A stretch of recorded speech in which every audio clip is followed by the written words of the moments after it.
Opstik, obrolan seputar sosial dan politik. Mengulas fenomena sosial dan politik nan kerap menggelitik.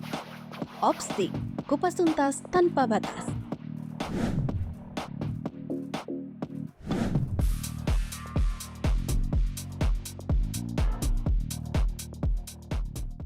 Abang melihatnya seperti apa nih fenomena korupsi yang terjadi pada negara kita, dan mungkin itu merembes juga ke daerah.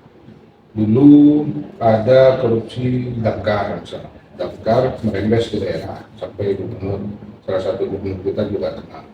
Nah, takutnya permasalahan korupsi BTS ini juga bisa merembes ke daerah.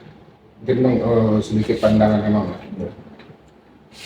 Kalau khusus Pak Menteri ya, saya lihatnya ada beberapa hal ya. Mungkin saya gini ya.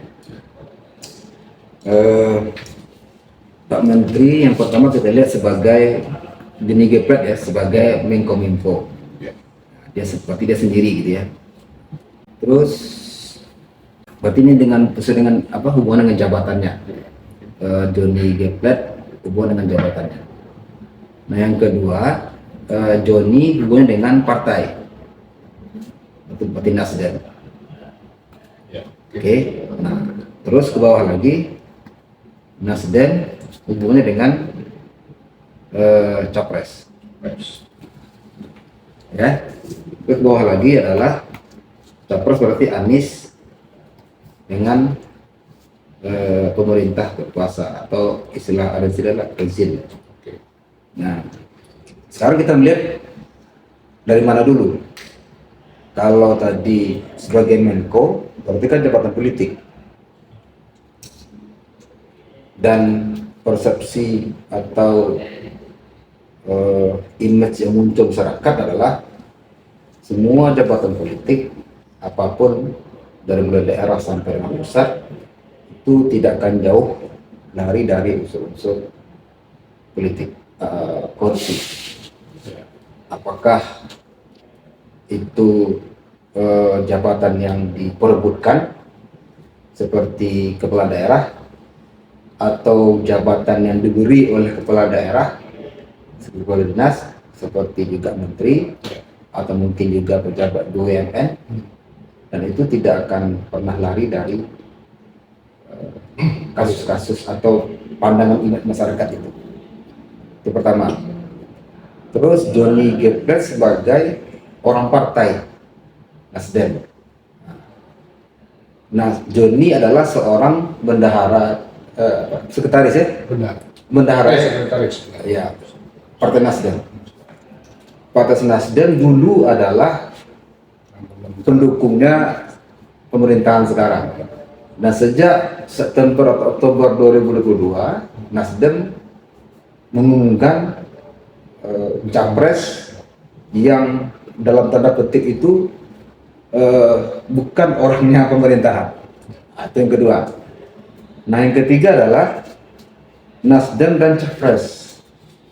Nah Nasdem adalah partai, mungkin bisa dikatakan di samping PDIP, Nasdem lah paling getol karena dia punya media kan. Dia punya media online, ya, cetak seperti koran nih, kita tahu sendiri. Terus televisi juga dia punya. Sejak 2014 sampai dengan 2019 itu kotolnya Nasdem di bawah Surya Paloh itu mengumumkan Capres. Nah sejak pengumuman itu kan berita-berita tentang pemerintahan ini sudah mulai berkurang. Yang pro-nya ke pemerintahan sekarang. Artinya pemerintahan sekarang melihat ini bukan lagi sebagai kawan, tapi sudah sebagai lawan, tanda petik. Dan terpenting bagi saya adalah mereka tidak perlu lagi kita ajak. Nah, terus Capres siapa? Anies. Anies adalah mantan gubernur yang dulu lawan Ahok, yang Ahok adalah temannya Pak Presiden sekarang. Nah, dia sebagai calon presiden. Jadi Menko Johnny Plate dikaitkan dengan Anies, dikaitkan dengan Capres. Jadi itu satu sisi ya. Artinya pencapresan Anies ini secara ilusi dihubung-hubungkan bahwa ini akan mempengaruhi apa namanya, mungkin elektabilitas, mungkin juga keberlangsungan ya, pencapresan Anies ini. Apalagi penguasaannya di media ya. Ya, itu yang pertama. Nah, mengenai apa yang kedua tadi, di Indonesia ini itu kalau istilahnya orang Medan itu kan ada istilah sumut. Ya. Sumut itu semua urusan pakai uang tunai. Itu istilah. Ini maaf, ini bukan masalah kedaerahan, ini singkatan saja kan. Atau ada istilah KUHP, ya, kasih uang habis perkara. Itu KUHP. Istilah itu kan itu istilah sudah lama sekali. Artinya kita ini tidak jauh-jauh dari hal-hal sifatnya itu korupsi, gratifikasi, kolusi, nepotisme. Sepertinya sudah menjadi sikap mental. Menjadi seorang pejabat kalau tidak punya fulus itu suatu hal yang mungkin jauh. Ada mungkin seperti itu, jadi seperti itu. Tapi mungkin dari 100 orang pejabat yang seperti itu hanya 2 orang. 3 orang. Artinya pejabat itu adalah pejabat yang betul-betul mungkin dihargai, mungkin sangat dipatuhi oleh masyarakat tertentu. Tapi kalau dia pengen menjadi pejabat, salah satunya itu, dia harus mengeluarkan banyak uang. Nah, pertanyaannya adalah uang itu dari mana? Adalah, ya kan? Terus kalau uang itu dari mana? Bagaimana dia membalikkannya? Kan? Yang ketiga, bagaimana dia cara membalikkannya? Nah, kalau hitung-hitungan pendapatan, bisa nggak pejabat itu mengembalikannya? Kalau tidak bisa, terus how to untuk dirinya sendiri kan nggak cukup. Nah, kita bersuuzon, berprasangka, salah satu caranya adalah ya dengan cara korupsi, nepotisme, kolusi, dan hal macam yang sifatnya itu melanggar ketatanegaraan kita. Tapi melihat kasus Joni ini kan sebenarnya sudah di tahun sebelumnya. Ya. Tahun sebelumnya. Tapi riaknya tidak muncul. Ya. Tapi tiba-tiba saja meledak. Ini sebuah fenomena, apakah memang murni permasalahan hukum atau memang ada kaitan dengan persoalan lain? Karena kalau dilihat kan seperti yang diungkapkan bahwa terungkap itu bahwa Joni itu hanya menerima 14 miliar. Nah, PPATK sudah melihat ada beberapa rekening yang terkait dengan ini seperti apa, Bang? Artinya ini jemaah lagi. Kalau menurut info kita baca, sebelum Joni ke Vietnam sudah ada tersangka. Kalau salah 3 orang yang berhubungan dengan proyek ini. Nah, data itu dari 3 orang ini tersangkutlah Pak Menteri. Kan gitu menurut info dari kejaksaan. Nah, kenapa Pak Menteri? Karena beliau lah istilahnya penanggung jawab sebuah tower telekomunikasi itu.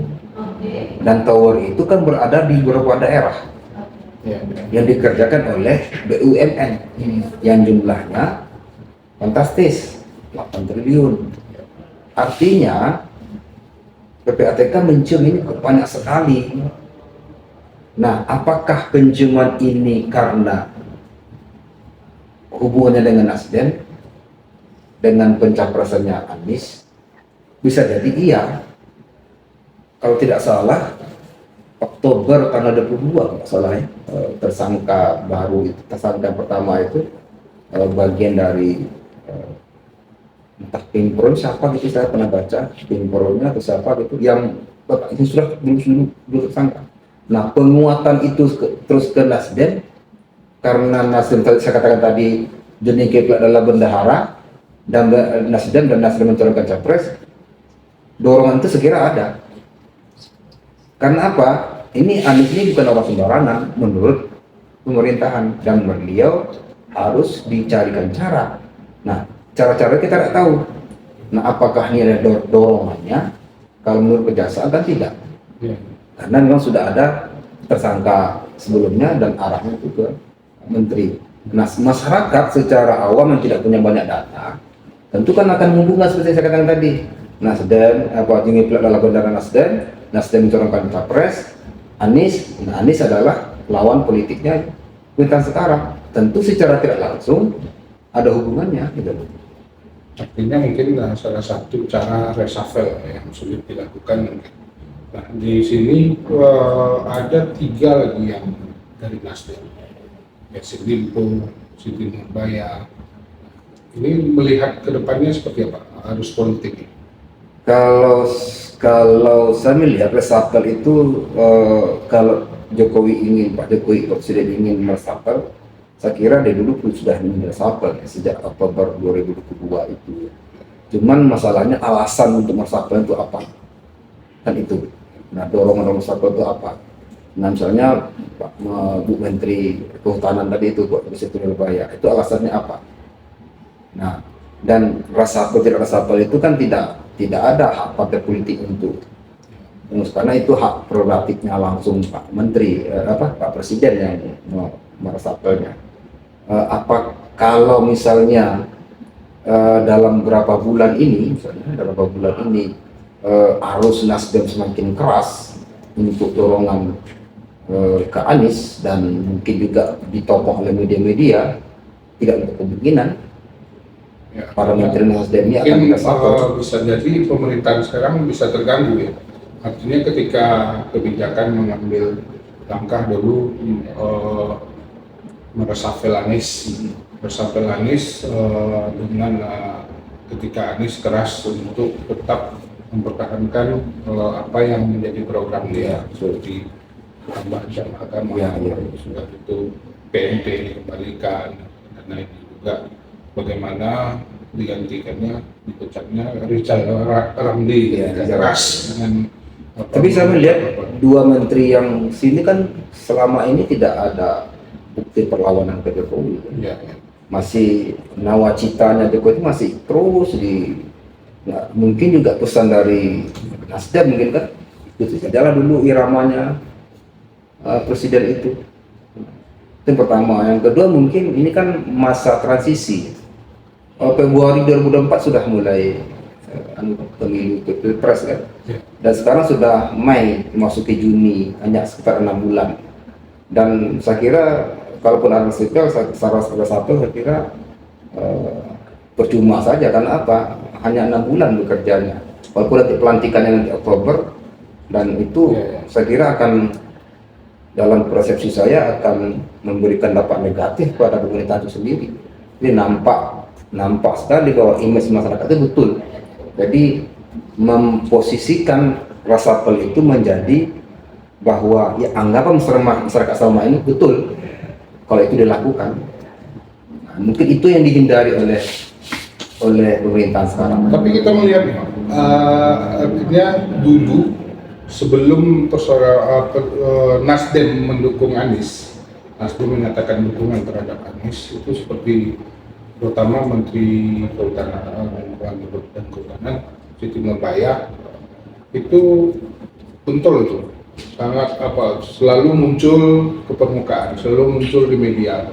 Nah sekarang setelah pasca dukungan itu malah redup, tidak ada juga pernah Menteri Pertanian Yassin Limpo disukan akan direshuffle apa. Nah sekarang redup lagi. Ya, saya kira itu betul ya, itu betul. Maka tadi itu saya melihat Pak Menteri Pertanian itu masih berada di koridornya Jokowi. Berarti dia tidak ingin keluar dari arahan apapun dari Jokowi. Nah, mungkin juga ada permintaan atau arahan dari Nasdem, ya ikuti sajalah dulu. Kan ada arah ini. Dan saya tidak tahu perjanjian politik 2019 itu mungkin saja sampai akhir, karena Nasdem akan mendukung pemerintah Jokowi sampai berakhirnya jabatan. Nah sekarang kan yang di Nasdem ini kan 2024 mulainya, bukan 2023 atau 2022, tapi 2024 Nasdem tidak lagi mendukung pemerintah Jokowi karena itu bagian politiknya per tahun 2019 mendukung pemerintahan Jokowi ini sampai berakhirnya masa jabatan pada saat tahun 2024. Dengan pada masa itulah Nasdem tidak lagi mendukung pemerintah Jokowi. Masa sekarang masih berjalan. Nah, mungkin salah satu juga menjadi alasan untuk tetap berada di pemerintahan tadi itu. Dua tidak bisa atau mungkin belum di reshuffle oleh Pak Presiden. Oke, mungkin Kak Bang artinya melihat fenomena korupsi termasuk di daerah. Secara psikologi atau menilainya seperti apa? Karakter daripada ya, orang-orang yang harusnya kita hormati, bahkan mereka malah mengkhianati apa yang menjadi kepercayaan yang diberikan kepada mereka. Ini sebenarnya ceritanya panjang. Kalau mau dipulai, kalau orang hanya bisa langsung sekarang kamu harus selesai. Tapi gini, kita itu nggak tahu sistem ini kayaknya melatih sikap mental yang tidak sportif. Ya. Melatih sikap mental yang tidak sportif. Artinya pada saat orang menjabat, orang harus melakukan ini secara materi. Itu sikap mental yang tidak bagus. Jangankan untuk setingkat wali kota, abang saya tahu ke daerah Jawa atau mungkin daerah kita ini, untuk menjadi RT saja mereka harus mau mengeluarkan uang. Nah, orang harus mengeluarkan uang, apalagi untuk menjadi lurah itu bisa ratusan juta. Kan? Nah, sama daripada desa, uang itu dari mana? Terus bagaimana dia proses mendapatkannya? Berapa ia dapatkan? Sistem kita sudah membentuk itu. Nah, kalau itu tidak dilakukan, nah artinya tidak dilakukan. Saya kira ada lagi bisa contohnya. Pak Bupati, Pak Wali Kota dapat jabatan, terpilih jadi Wali Kota Bupati. Pertanyaannya sudah berapa ratus juta atau M dia dapatkan? Kalau misalnya 5M, ya. Misalnya atau 2M, oke 2M. Nah dia nggak bisa mungkin dapat dari proyek karena mungkin akan di kejaksaan akan masuk, KPK akan masuk, DPR akan masuk. Bapak ingin jadi kepala dinas. Nah Bapak ingin kepala dinas kan nggak gratis. Maka kemarin ada kasus di Tampar, juga ada di mana di jual jabatan di Klaten. Gimana itu satu jabatan kepala dinas bisa ratusan juta. Nah ini dari mana? Ini kan munculnya itu kan tidak berarti kan ada asalnya, betul? Asalnya. Nah, asalnya itu yang sekarang kita nggak bingung.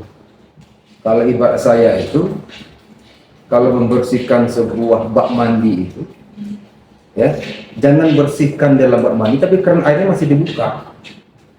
Yang nggak akan bersih itu bak mandinya, apa? Keran air hidup terus. Putuskan keran airnya itu, bersihkan bak mandi bersih itu. Atau menyapu sebuah ruangan sama dengan sapu yang kotor dengan sistem dengan aturan yang tidak bersih. Ya selamanya akan seperti itu. Jadi sikap karena terbentuknya sikap itu karena sistem itu kita buat seperti itu. Sistem. Nah, gini contoh, misalnya gini, Bapak, abang percaya nggak misalnya apa dicalonkan oleh kota oleh partai A itu gratis? Nah, bisa percaya nggak? Sekurang-kurangnya abang kan beli uang untuk cek kesehatan. Cek kesehatan di rumah sakit jiwa itu dengan saya 680.000 loh. Jadi rumah sakit jiwa itu cek kesehatannya 680.000. Kan? Narkoba lagi, tes psikologi lagi. Ada 5 calon, Bapak kan harus mengalahkan 4 calon itu. Apa yang harus lakukan? Tempat kecil aja bayar saksi. Macam-macam. Bayar saksi itu berapa? Berapa ongkos politik, kos politik berapa yang dikeluarkan? Nah, artinya menjadi pejabat politik itu, pejabat publik itu memang harus mengeluarkan kos, biaya. Nah, biaya yang dikeluarkan itu kadang-kadang tidak masuk nalar kita. Nah, maksudnya nggak masuk nalar itulah orang jadi akhirnya irasional dalam memimpin itu. Nah, apabila orang sudah irasional, tentu perilakunya menjadi serba salah. Tidak tahu lagi mana yang regulasi, mana tidak regulasi, mana yang aturan ini tidak tahu lagi. Kalaupun ada sesuai regulasi dengan cara bongkar salah macam. Nah, itu menjadi, maka tadi mungkin agak rumit menjelaskan, tapi sebenarnya aturan kita itu mengajak kita seperti itu. Masalahnya di situ masalah. Artinya orang yang membayar dan mau membayar itu seakan-akan dia tahu ketika dia mendapatkan jabatan ini dia akan dapatkan lebih dari itu. Saya kira itu. Nah, satu lagi ya, ini internalnya calon Pak ya. Ya. Apakah kepala dinas atau kepala desa tadi atau mungkin menteri tadi atau kepala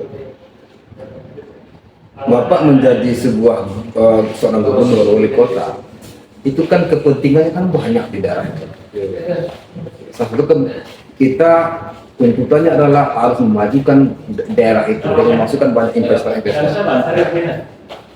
Sekarang Bapak sekarang ingin memajukan daerah itu dari investasi misalnya sekolah-sekolah. APBD tidak cukup untuk 20% sekian untuk membangun sekolah. Apa yang kira mau lakukan? Apakah cari investor? Ya. Udah, Bang Gaye, Abang bantu saya untuk menjadi calon wali kota. Kira-kira apa yang dilakukan kalau Bang sudah terpilih? Kan banyak cara, Pak. Salah satunya kan bisa negatif. Akhirnya apa? Memanipulasi misalnya tender, memanipulasi misalnya data. Karena itu dia harus berbalas budi. Bukan berbalas budi, berbalas ekonomi ya. Jadi transaksi itu transaksi ekonomi. Kalau sudah jabatan setelah transaksi ekonomi, ya keluarnya kan harus ekonomi juga. Ya itu masalah. Mungkin closing statement Ya.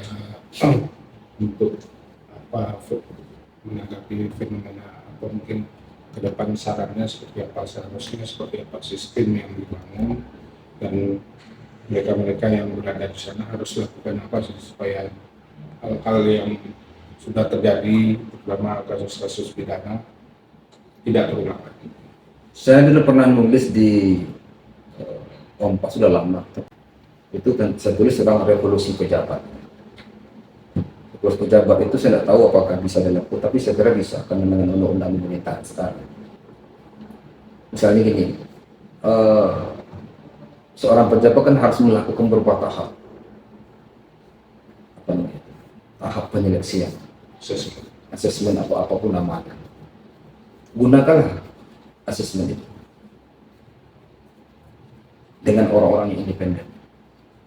Kalau betul-betul dilakukan asesmen itu secara independen, dipakai asesmen itu, soalnya bisa. Masalahnya adalah asesmen itu memiliki syarat formal itu dia. Karena ketika asesmen dilakukan 3 orang sudah apa, nanti penentunya juga bupati. Ya. Penentunya Jadi juga asesmen itu sebagai syarat, udah dilakukan asesmen udah. Nah, tidak dipakai dia sebagai syarat formal saja. Memenuhi syarat regulasi, syarat persyaratan sudah, tapi apakah itu dipakai? Dan saya kira gini, dan itu tidak ada di sekolah juga saya melihat hal seperti itu juga. Misalnya anak masuk sekolah, itu orang tua kan mengajari kita untuk berbohong. Masuk sekolah favorit misalnya, ya nggak bisa masuk sekolah situ ya. Nggak tahu masuk anak ke sekolah itu. Anakku bertanya dari mana dia tahu. Nah, pertanyaan itu kan bisa negatif, toh. Nah, seolah-olah kita sudah mengajari anak kita untuk berbohong. Nah, kalau sudah mulai dari berbohong, kira-kira hasil proses belajar itu baik apa enggak? Nah, guru sendiri, pendidikan sendiri sudah melakukan hal itu. Ya, kita bisa bayangkan ini kalau jadi pejabat seperti apa nanti dia. Nah, artinya kalau betul-betul semua kan dilakukan asesmen kan pejabat itu Pak. RT pun dilakukan asesmen kan. Kepala dinas apa lagi? Katanya di setiap partai juga dilakukan asesmen. Tapi asesmen itu dipakai apa enggak? Jangan-jangan nggak dipakai sebagai syarat formal saja. Kalau sebagai formal saja, inilah hasil. Jadi undang-undang itu sudah bagus, cuma nggak dipakai sebagai syarat formal saja. Kalau dinas kan ada syarat kesehatan, syarat apalagi psikotes, kan LHKP-nya nggak terpenuhi, dia nggak benar aja. Padahal itu penting. Apa LHKPN itu laporan kekayaan negara, pejabat negara itu Sudah banyak bukti yang sudah banyak ditonton ya. buktinya. Itu syarat untuk menjadi seorang pejabat, dilaporkan. Dan dilaporkan tidak ada sanksi, dibiarkan saja. Nah, ini kan salah satu bentuk akan terjadi hal-hal yang tidak kita inginkan, yang dianggap biasa saja. Jadi revolusi pejabat seperti itu. Kami terima kasih banyak Iya. sudah ini kita bincang Iya. sekarang tentunya dari apa yang dibicarakan tadi mungkin ada hal-hal yang mungkin yang bisa kita tarik dari pelajaran ke depan. Mudah-mudahan. Moga-moga para petinggi kita bisa Kembali ke jalan yang benar. berpikir jernih lah. Kembali ke jalan yang benar. Jadi dengan Bahwa apa yang hidup ini tidak hanya selesai di dunia. Iya. Hidup itu ada lanjutnya. Terima kasih. Assalamualaikum Ya, warahmatullahi terima kasih. Ya. Terima kasih banyak. Mohon maaf atas kekurangannya.